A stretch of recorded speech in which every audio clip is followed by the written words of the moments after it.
probably going to have a nightmare with the pen because I've just cleaned the board and then it sticks to the board. Crazy. Right, okay, so the first topic, output devices.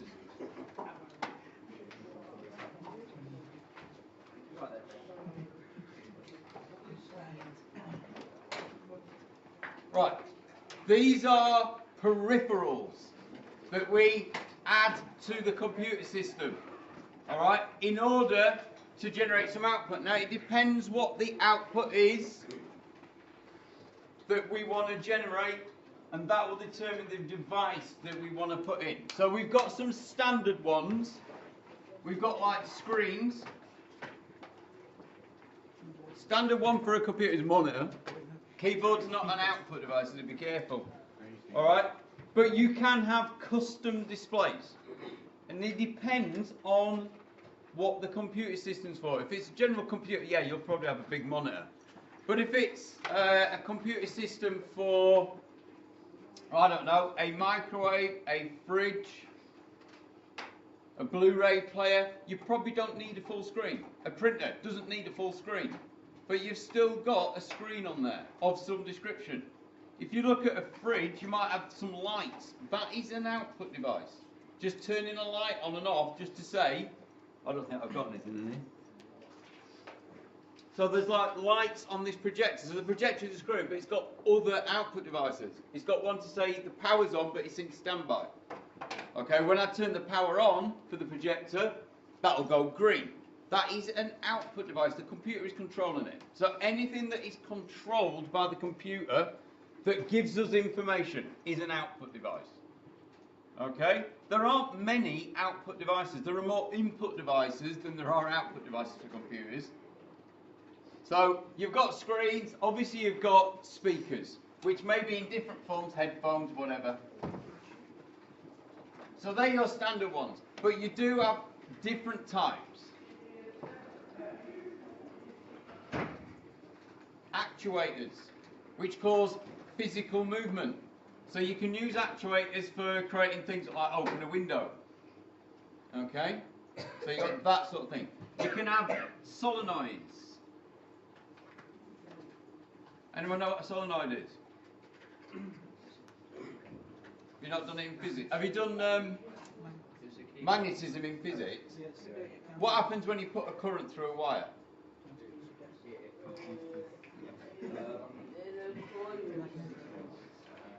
It makes a magnetic field, doesn't it? Right. If you place something magnetic, some ferric metal, in a magnetic field, it will move. Okay? So you can use, and that's what a solenoid is. The best use of a solenoid is in pinball machines. When you press flipper buttons on a pinball machine, you're actually just turning a switch which puts power through the coils of a solenoid. And what that happens with that, so your solenoid looks like this, and you've got like a steel bar. Literally, it's a solid steel bar. When the power's supplied to the coil, it forces that steel bar forward. That steel bar is connected to a rod that makes the flippers go forward and makes the bumpers go forward. All the things on a pinball that move are generally controlled by coils. Okay? So you've got solenoids. Anyone think of anything else that might be? I knew this was going to be a problem. Oh, nightmare. Why bother? Why did I bother wiping the board? It's all about the task that you're picking your output devices for. Right, input devices, bigger range of those. Right, our standard input devices, we've got obviously a keyboard. Right, microphone for getting audio information in there. Whether that's like a big old physical obvious microphone, or whether it's like a condenser microphone that's built into like your phone or your monitor.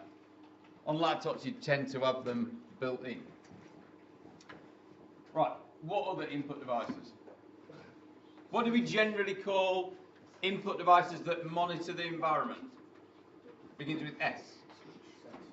Sensor. Sensors give us information, feedback. So you might have a heat sensor, which will tell you about temperature. You might have a pressure sensor. Okay, piezoelectric sensor, where you press two pieces of metal together and it generates a small current. The harder you press them together, the larger the current that's generated. So you've got those sort of things. You've got light sensors.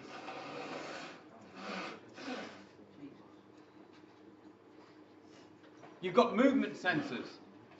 If you've ever been in a room with a motion detector in it, they detect motion.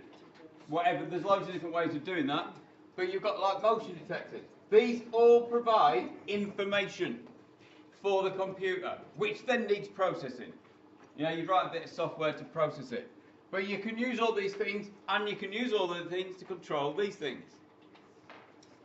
Okay, so you might have a, I don't know, temperature display on a, you know, you can get these little like, LCD temperature things. The temperature that's displayed is based on the information from an input sensor. Okay? Again, what you use as input depends on the task that you want to do. So you just need to think carefully about things like that. There's millions of input devices. Okay, loads of weird things. Right, so they are all lumped together as peripherals. They allow us to expand the capabilities of our computer. The base components of a computer. What do we have in the core features of a computer? Right. The motherboard basically is the important bit that everything else connects to. Right, you said RAM, CPU. You'll have a little bit of ROM. What do we tend to use the ROM for?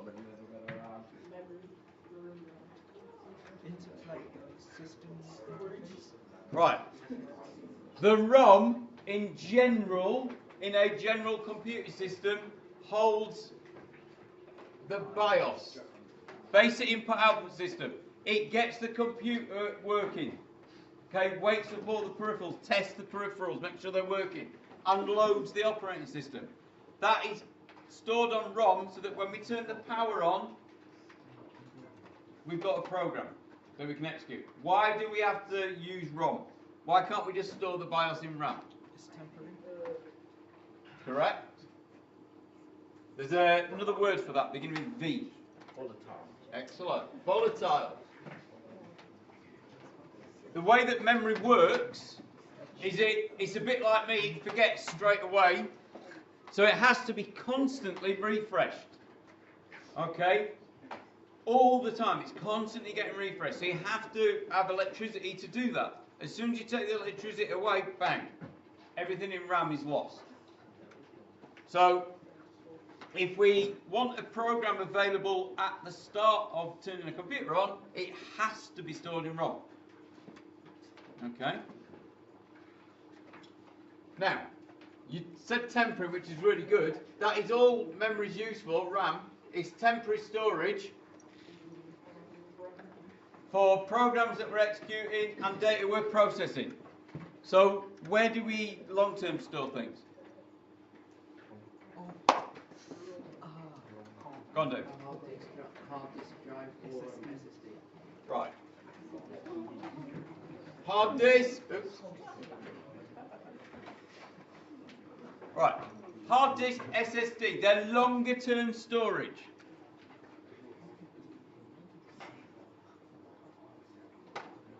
We give these together a name, beginning with S.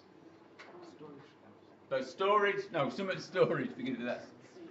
Solid state. No, that's what SSD stands for. Right. We sometimes call this primary storage. Secondary. Correct. So this is secondary storage. So is that tertiary? There is tertiary, but we don't.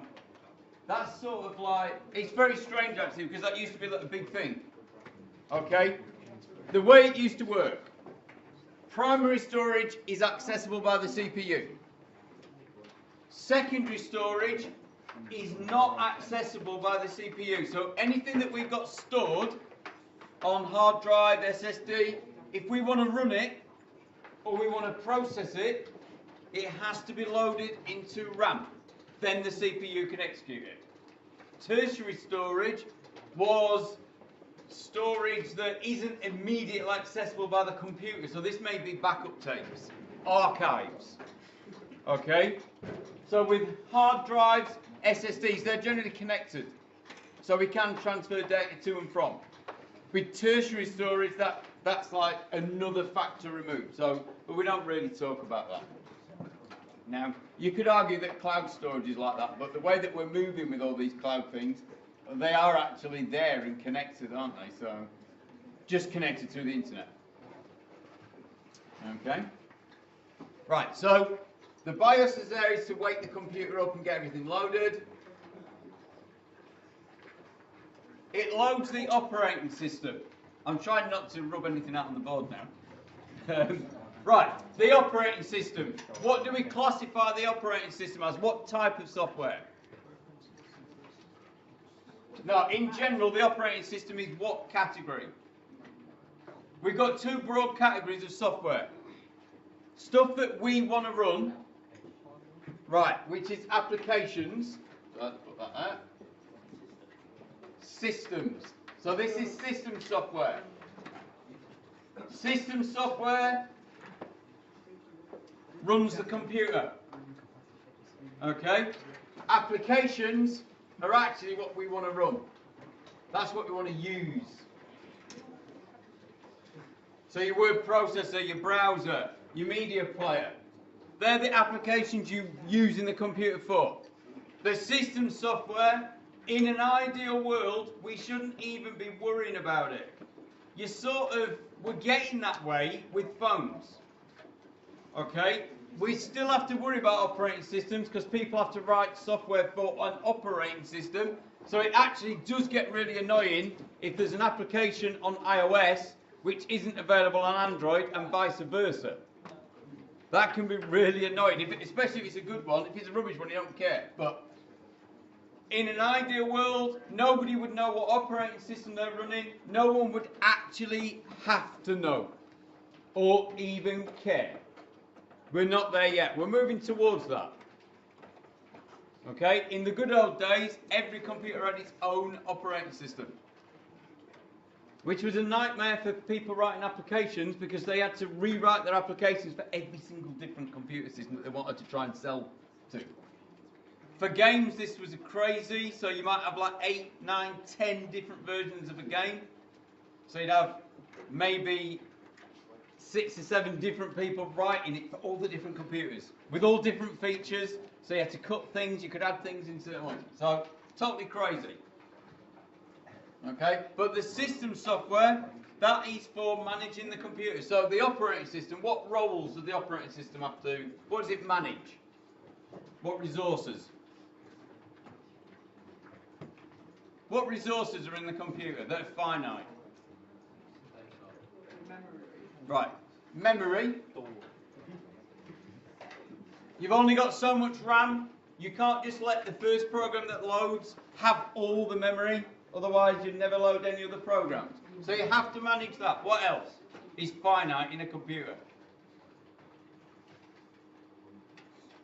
Yes, storage. Your secondary storage. You have not got an infinite amount of terabytes.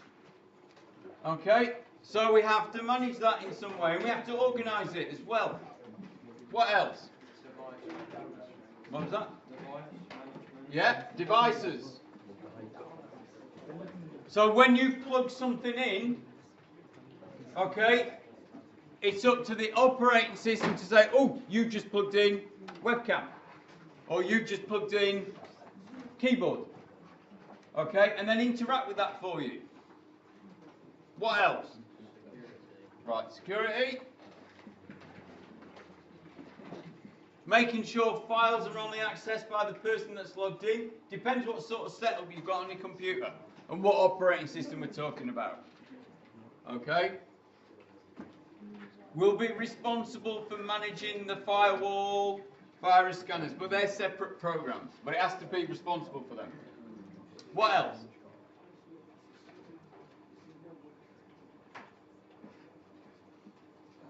User accounts. Okay? When you turn your computer on, it doesn't just generally come on, you have to log in. When you're on a network like we are, you've got multiple user accounts to worry about. When you log in, you only want to see your files, you don't want to see other people's files. The operating system's in charge of organising all that. Okay? There are loads of other things, but that's enough to begin with.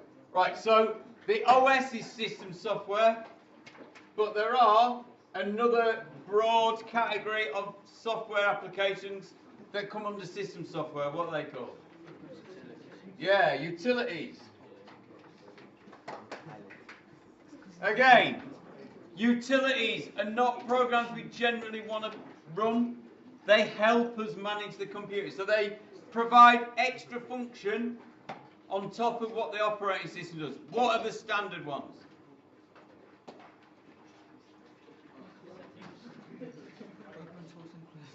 No, that's something totally different. Right. Specific types of utility.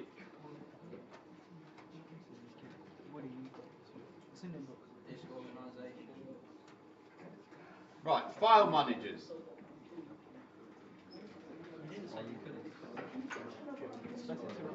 Right, gents, you're worrying me. You can't remember what we did back in September. Utilities. The programs that help us, along with the operating system, keep the computer running. What's an obvious one?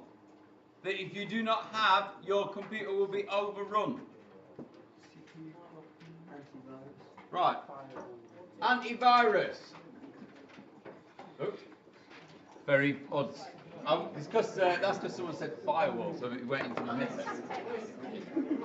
Anti-firewall. Yeah, it just my brain just like, oh, move on. Firewalls.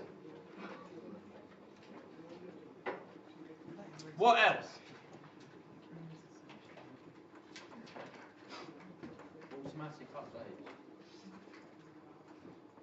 Yeah, updaters you could have, yeah. The ability to charge. Right, defragging.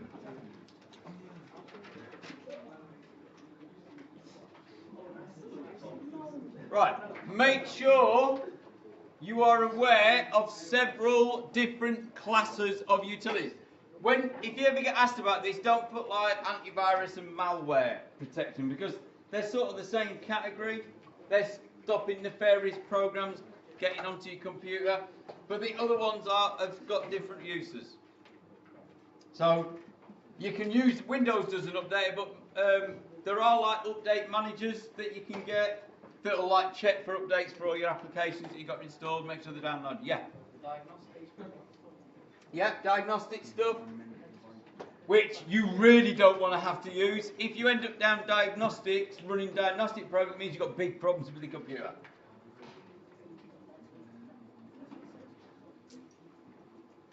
Right, okay, so that is the broad computing side, the hardware and the software.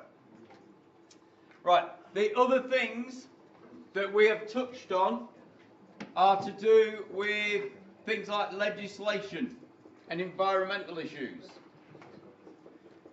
Bit difficult to revise some of these things, like legislation. So what are the legislations, the basic legislations? Right, copyright, the actual full things, design, patents and copyright, but yeah, copyright. What's the one that protects our data, theoretically?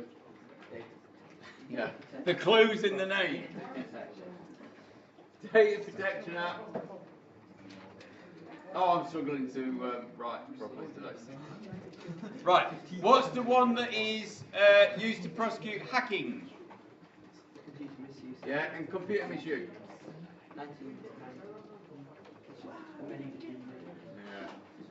Yeah, that's when it starts getting messy when you have to try and keep up with what is the latest version of it. Right, so these three pieces of legislation, all right, have all got different purposes.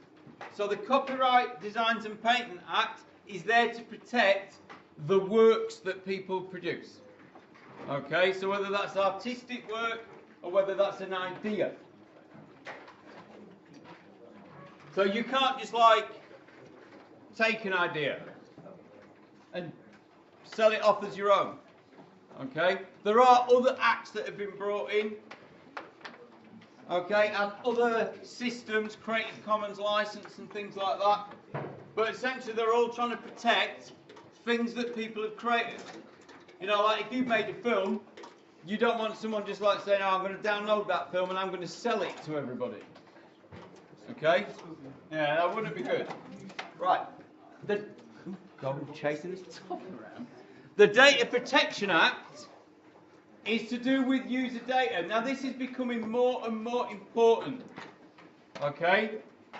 It would appear that we have sleepwalked into giving our data away. Our governments have just about woken up and realised this is what's happening 20 years after it started happening. Okay? Data harvesting is what the Data Protection Act is supposed to stop. So, the Data Protection Act there's 8 principles to it. It's not so much remembering the principles as just thinking about what they're trying to achieve. So, when someone records your data, they have got to say what they're using it for, and they must not use it for any other purpose. They can't like record your data and say, oh actually, this will be quite handy to use for this, we'll use it for that. You can't do that. You don't want people selling your data on without your consent. Which is why whenever you do anything online, you get these boxes to tick to say, do I consent? Now, the problem that you tend to get is that they will try to make you consent by giving you like negative response questions. So, I do not consent. So if you don't tick it, and sometimes they'll put opposite questions. They'll say, oh, well, I'll give them a negative response one, and then we'll give them a normal response one, just to make you either not tick or tick both. It's quite cheeky. Right, so they mustn't do that. They mustn't hold your data for too long. They should only keep it while they need it, and that should be a reasonable amount of time. Okay? They shouldn't sell your data. And there are other principles. I'm not going to go through them all. You need to look these up. Okay? But it is all about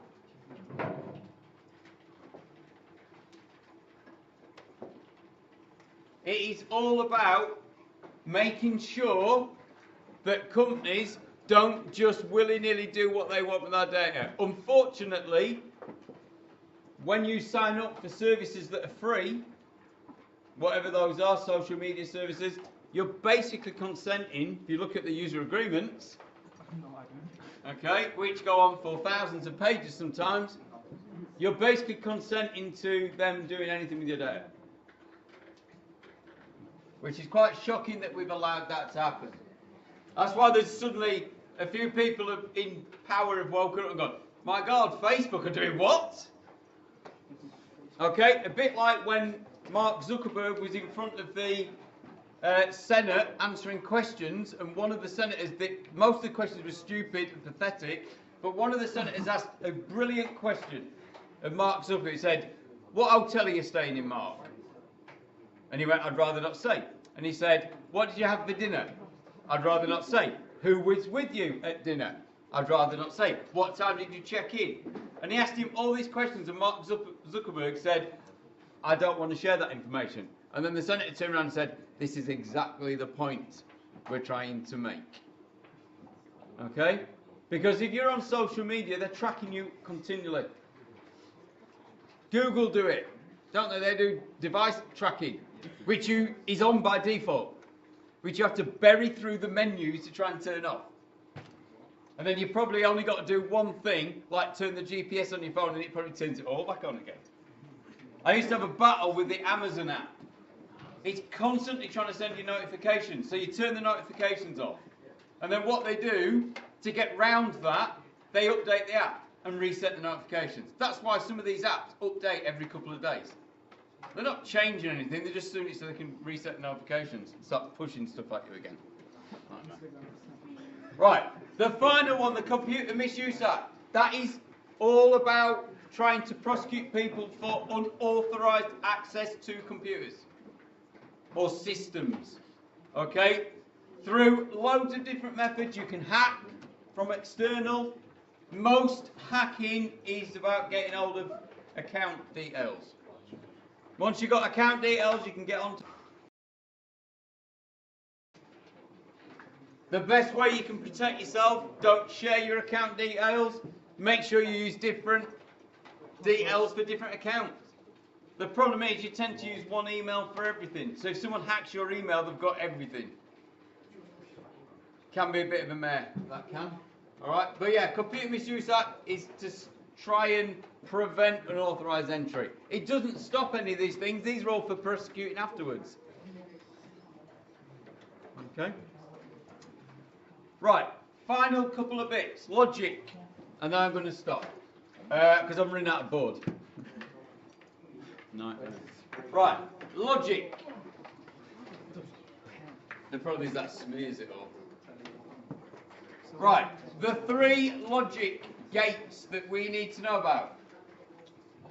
And, or, and what's the other one? Not. You need to know the symbols. So, and looks like a D. Or is the horrible one to draw. It's like a shield on its side. Sort of. Not as a triangle. Not as a triangle with a little blob on the end.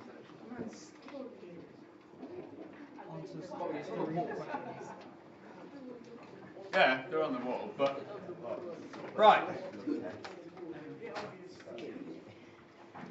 What the logic gates do is they allow us to manipulate binary values.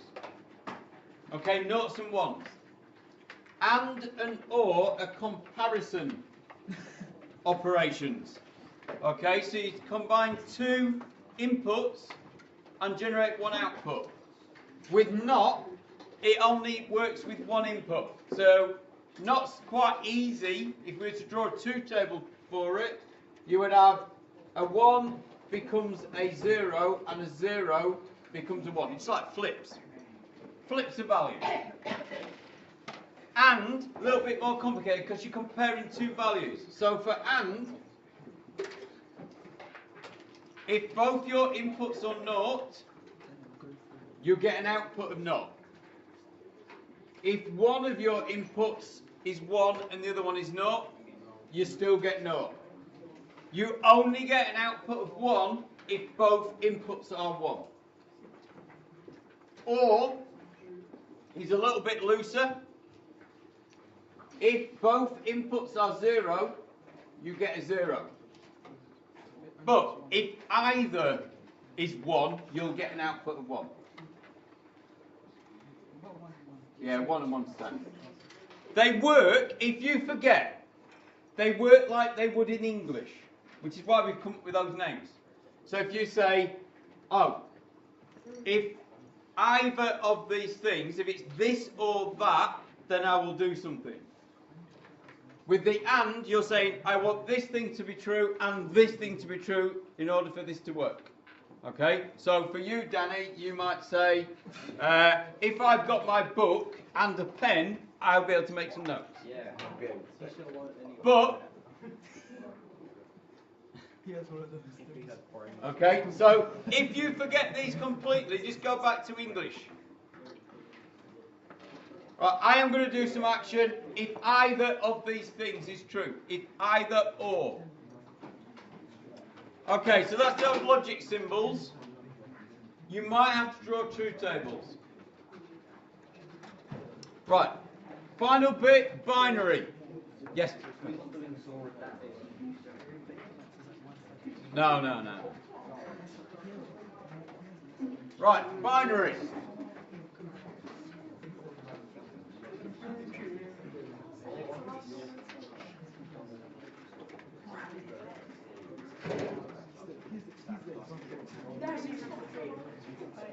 Right, with an 8-bit value. All you've got to do to convert between binary and decimal is to write down some column headings. Okay? I'll write that somewhere else actually because that's...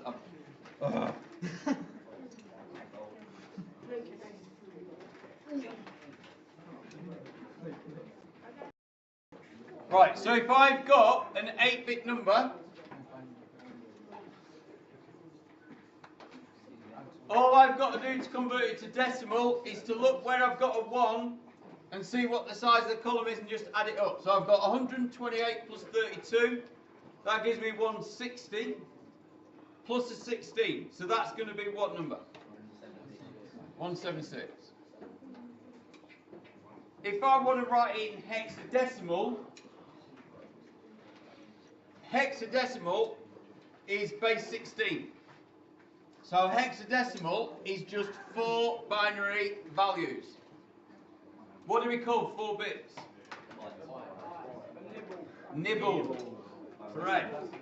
A byte is 8 bits. A nibble is 4. Half a byte.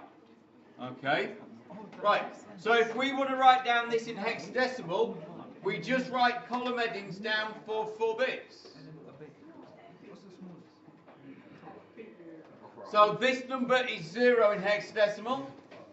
This number is 8, 10, plus 1, which is 11. Right, we have not got a digit for 11, so we use letters. So 10 is A, B is 11. So that would be B0. It's B0, not BO. B0. Right, if your handwriting is crabby, use lowercase.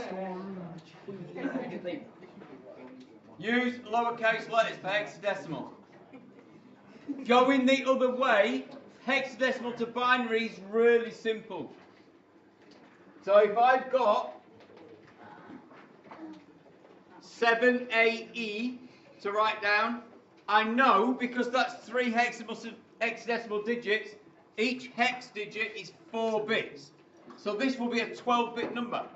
So all I've got to do is say, right, what would 7 be in binary in 4 bits? Yeah, 0, 1, 1, 1. A is 10, so what would 10 be in 4-bit binary? Yeah.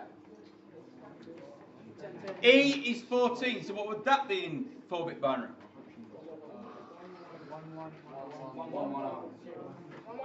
And that's it.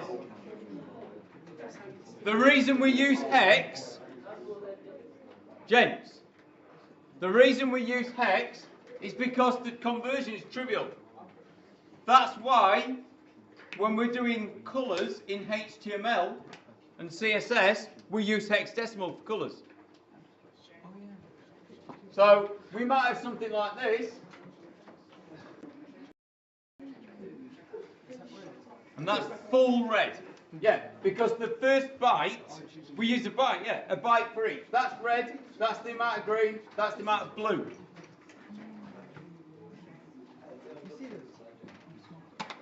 That's why we do it, because it becomes trivial. If we was to do it in decimal, it'd be a hideous thing. It wouldn't work. Because we literally use 8 bits for each colour. That's got a bit more complicated with ultra high definition. That uses 10 bits for each colour, which starts getting messy. Okay, it's not even a sensible number. But they needed to keep the data down. We'll talk about that if you do GCSE, about data sizes and images and things like that. Right, okay. You have got the list of topic areas. I'll upload this video for what it's worth. Trying to cram it all on a board.